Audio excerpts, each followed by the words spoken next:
Buenos días, señor presidente. Buenos días a todas, con su permiso. Hoy es 10 de abril del año 2024. Esta es la sección Quienes quieren las mentiras de la semana. Y vamos a iniciar. Vamos a mostrarles cómo para muchos conductores de radio y televisión, las buenas noticias para México no son buenas para ellos. Lo bueno no sucede por la acción del gobierno, dicen, aunque no sepan por qué pasan las cosas. Y aquí vamos a poner un ejemplo. Ustedes ya lo han visto, pero en un episodio más de su cotidiano proceder, el periodista y conductor de noticias, Joaquín López Dóriga, sorprendido por el superpeso, informó ayer que el dólar se cotizó en 16 pesos con 35 centavos. Pero, como no podía dejar de cuestionar, dijo que es inexplicable.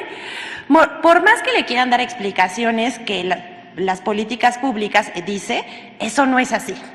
Dictaminó así el sabiondo periodista en economía de la radio y uno de los impulsores, hay que decir, del hashtag narcopresidente, sin explicación alguna o dato que sustente su dicho. Pero no me crean a mí, vamos a ver lo que dijo. El dólar interbancario no me lo va a creer. 16 pesos con 35. Hay que recordar que en 2022 este mismo dólar llegó a cotizarse en México en más de 25 pesos. Y hoy está en 16.35. Casi 9 pesos menos. Es inexplicable. Sí, por más que le quieran dar otras explicaciones a políticas públicas del gobierno, no es así. Esto es, pues, el interbancario, 16.35. En los bancos se vende hasta en 16.82, en ventanillas hasta en 17.15. Un euro en el mundo se vende en $1.08 y en México un euro se vende en 19 pesos con 84. ¿Cómo lo ven? Este es solo un ejemplo, nada más para aclarar lo que dice que estuvo a 25 pesos el dólar. Fueron 2 días, únicamente 2 días, y fue durante la pandemia de COVID-19 y a partir de ahí ha estado a la baja. Esto es solamente un ejemplo de cómo funcionan los comentarios editoriales de las noticias en radio y televisión privadas, donde los conductores hacen la crítica al gobierno con cualquier pretexto. Ya solo falta que culpen al presidente por el calentamiento global. El caso del superpeso, en el caso del superpeso, los conductores de radio y televisión afirman que se debe a factores externos de la economía internacional y en ningún caso intervienen las políticas implementadas por el presidente Andrés Manuel López Obrador. No nada más lo dice Joaquín López Dóriga, seguramente lo hemos escuchado mucho en radio y televisión. Pero ¿qué pasará si el peso se devaluara? Ahí seguramente sí sería culpa del presidente y sus políticas. ¿No les parece absurdo? Esto no deja de sorprender, porque es crítica sin argumentos ni datos, acompañado de mentiras y peor aún, hablar y sentenciar sin conocer del tema. Por eso, este es un excelente momento para recordar al intelectual líder de la opinión de la derecha mexicana, cuando tuiteó que compráramos dólares, por aquello de la devaluación que provocaría el presidente López Obrador. Aquí lo estamos viendo a gran intelectual de la derecha mexicana, líder. Otro momento épico fue cuando el comunicador Pedro Ferriz de Con publicó que después de un sesudo análisis con Gustavo de Hoyos, Luis Pasos y Macario Schettino, había llegado a la brillante conclusión de que el peso estaría a 25 pesos para 2023. Aquí está. Se equivocaron por mucho, pero ¿saben que a este tipo de personajes les gusta meter miedo a la gente? ¿O qué tal el señor Leo Zuckerman, quien es un cliente frecuente de la sección Quienes quieren las mentiras? Y no es por decir la verdad, es porque miente como respira, cuando dijo que si ganaba el presidente López Obrador en 2018, el dólar llegaría en el mejor escenario a los 27 pesos. Vamos a ver lo que dijo. El mejor escenario para el tipo de cambio es que haya tratado de libre comercio y que no gane López Obrador. Porque creo que a los mercados les gustaría más la continuidad de la política económica que hemos tenido desde el año 82 a la fecha, a un posible rompimiento con ese modelo, ¿no? O sea, ya no hay tanto margen para ir para abajo, pero sí hay mucho margen para que de una devaluación, pues yo te diría casi abrupta del peso. Y se puede ir ahí hasta 27, podrías, 25, 27. Sí. Bueno, pues ahí está. Desconocemos quién hizo este edit, pero es maravilloso poner la columna del señor Zuckerman, musicalizarlo y que haya resultado una mentira. Las proyecciones de estos periodistas, como sus dichos, son falsos. Y bueno, vamos con la siguiente, porque este es un tema muy serio que causa mucha indignación. Pues por la falta de objetividad, pero también por la falta de sentido patriótico. La oposición mostró su verdadero rostro al justificar y aplaudir la irrupción de la policía en la Embajada de México en Ecuador. El pasado 5 de abril, por la noche, fuerzas policíacas entraron por la fuerza y con violencia a las instalaciones de la Embajada Mexicana en Ecuador para arrestar al vicepresidente Jorge Glass, a quien México le había concedido asilo político. Esto viola el derecho internacional, la inviolabilidad de las sedes diplomáticas codificada por la Convención de Viena en el año 1961 forma parte de las normas asumidas por los países en la región, dijo la Organización de Estados Americanos en un comunicado tras el ataque. La condena internacional frente a este hecho sumamente vergonzoso abarcó 20 países de América, 9 países de Europa, la misma Unión Europea y la Organización de las Naciones Unidas, entre otros 6 organismos internacionales. Las muestras de solidaridad con México no se dejaron esperar. Se han pronunciado varios presidentes de América. Acabamos de ver la llamada del presidente Andrés Manuel López Obrador con Lula da Silva, pero también Gustavo Petro y Luis Arce. Sin embargo, la oposición y la derecha mexicana mostraron su verdadero rostro represor al avalar y aplaudir al gobierno de Ecuador. Antipatriotas y neofascistas, así se les dice, antipatriotas y neofascistas. Pero antes nos gustaría, antes de mostrarles quiénes fueron estos personajes, nos gustaría mostrarles un video de cómo Ciro Gómez Leiva y su compañero Manuel Peregrino se mofan y dudan de la preocupación del presidente, que advirtió en este espacio, en la conferencia de prensa matutina, la posibilidad del allanamiento por parte del gobierno de Ecuador a la Embajada Mexicana, donde dejó claro que el tema era de la soberanía nacional y el derecho al asilo. Vamos a ver qué dijeron. Así se burlaba Ciro Gómez Leiva de la preocupación de López Obrador en la mañana. El presidente López Obrador, que le pidió a la secretaria de Relaciones Exteriores, la canciller Alicia Bárcena, que emita un comunicado advirtiéndole a las organizaciones internacionales y recordando el derecho de asilo y la soberanía de las embajadas para que el gobierno de Ecuador no intente allanar la Embajada de México en Ecuador. Esto, pues, por lo que ella decía del vicepresidente del gobierno de Rafael Correa, que está asilado en la Embajada Mexicana. ¿Cuándo han intentado los ecuatorianos allanar la embajada? No, jamás en la vida. Pues precisamente por eso la vida diplomática se rige entre los países así, ¿no? Además, si no me acuerdo, en tiempos de Marcelo Ebrard ya también sacamos a alguien, creo que de Bolivia, ¿no? Lo sacamos porque lo estaban a punto de matar, ¿te acuerdas? Lo sacamos y lo sacamos para México. Morales. Sí, la familia de Evo Morales y lo sacamos para acá, ¿no? Bueno, eso es distinto. O Perú, uno de los dos países, ya lo hicimos, Ciro. ¿Por qué? Porque eso es lo que se vale justamente, esa habilidad y el intercambio de los respetos a partir de los convenios de relaciones exteriores. Pero avísenle al mundo, no vaya a ser que se nos metan a la embajada, Ciro. Raro. Bueno, ni tan raro. no los ven.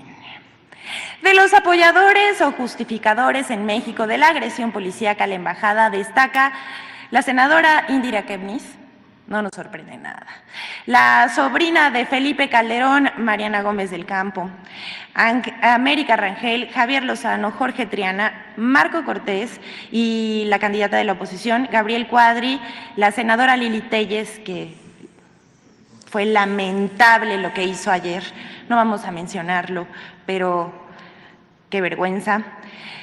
¿Saben estos mensajes qué tienen en común? Parece que los escribió la misma persona, se los mandó en machote y entonces todos publicaron parafraseando una idea original. ¿No les parece como similar a lo que hacen con los bots? A esa postura se sumaron periodistas también como Pablo Giriart, Pascal Beltrán del Río y Joaquín López Dóriga. También Sergio Sarmiento, Víctor Trujillo, Paco Calderón y Dolia Esteves, Arturo Sagurucán, por supuesto, y hasta una ex embajadora. También el empresario Ricardo Salinas Pliego. Todos al unísono responsabilizaron al presidente del conflicto, pero las cosas caen por su propio peso y ante la afrenta al derecho internacional y la violación a la soberanía de México que protege a la embajada, han callado de manera cómplice con los perpetradores de esta violación a la Convención de Viena y a los derechos humanos. Que el pueblo los juzgue. Hasta aquí el quienes quieren las mentiras, pero vamos a presentar un pequeño botón de muestra en ya el quienes quieren los bots, de cómo se genera la guerra sucia contra la familia del presidente con ataques y mentiras. Esto es una muestra de, digamos, una primera parte de lo que presentaremos posteriormente, de cómo no solamente lanzaron el hashtag narcopresidente, sino que hay una red que cobija con este tipo de ataques. Y vamos a iniciar con Facebook, Meta. En una revisión se encontraron 214 anuncios entre el 30 de enero y lo que va de abril, donde se ataca a los hijos del presidente con falsedades y mentiras.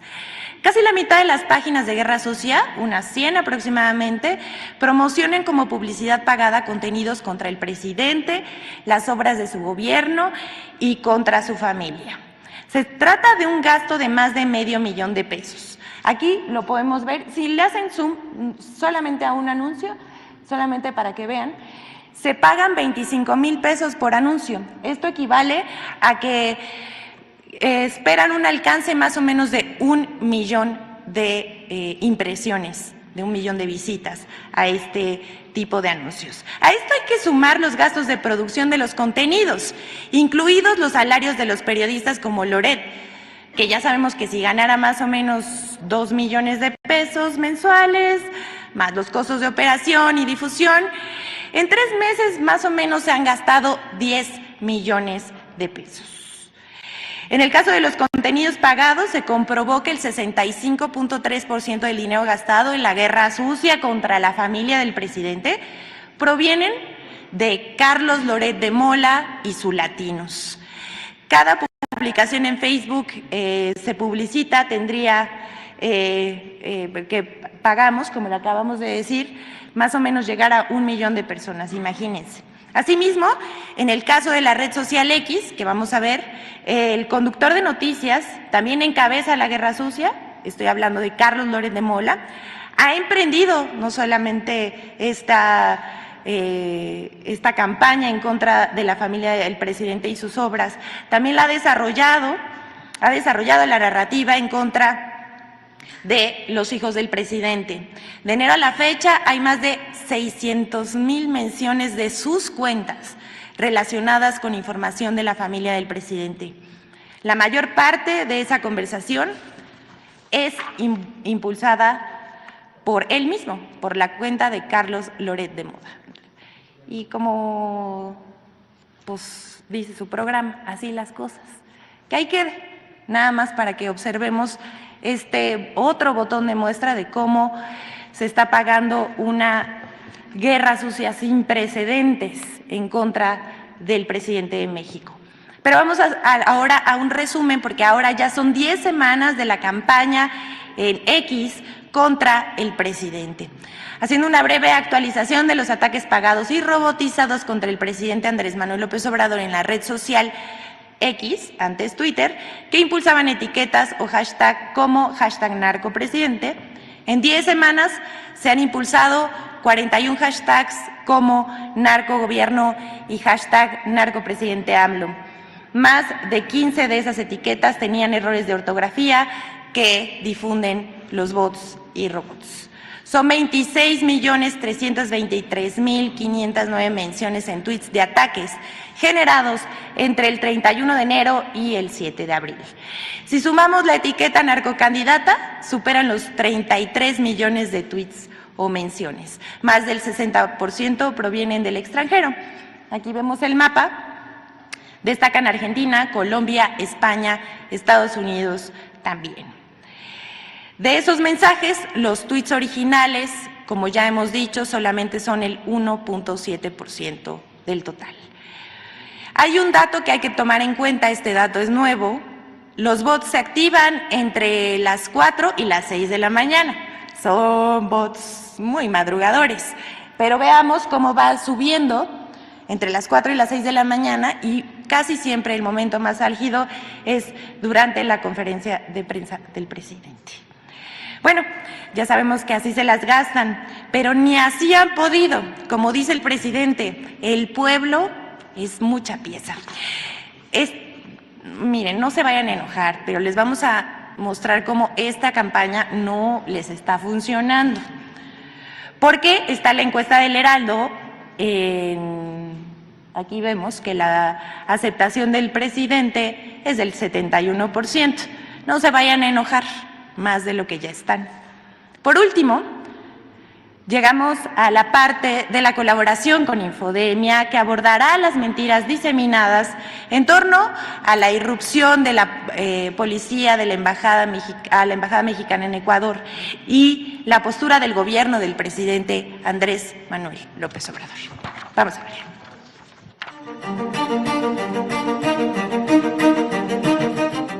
El ataque a la embajada mexicana en Ecuador vino acompañada de una serie de noticias falsas. 1. Falso que México no podía otorgar asilo político al ex vicepresidente Jorge Glass. Comentaristas justificaron el ataque a la embajada mexicana en Ecuador diciendo que México protege a delincuentes al darle asilo político a Jorge Glass. El viernes 5 de abril, la canciller mexicana Alicia Bárcena aseguró que en congruencia plena con las convenciones internacionales, México otorgaba asilo a Jorge Glass y confió en que el gobierno de Ecuador disponga del salvoconducto cuanto antes. Además, el 7 de abril, la canciller mexicana declaró que el gobierno de Brasil había informado que la acusación por presunta corrupción en el caso Odebrecht contra Glass no estaba vigente. Tuvimos noticias de que el Tribunal Federal de Brasil había ya eximido a Jorge Glass de las acusaciones de Odebrecht, así es de que esa acusación no estaba vigente. 2. Falso mensaje del presidente López Obrador tras invasión a la Embajada de México en Ecuador. El 6 de abril, usuarios de redes sociales publicaron un video del presidente López Obrador asegurando que se refería al ingreso de la policía ecuatoriana a la Embajada de México en ese país.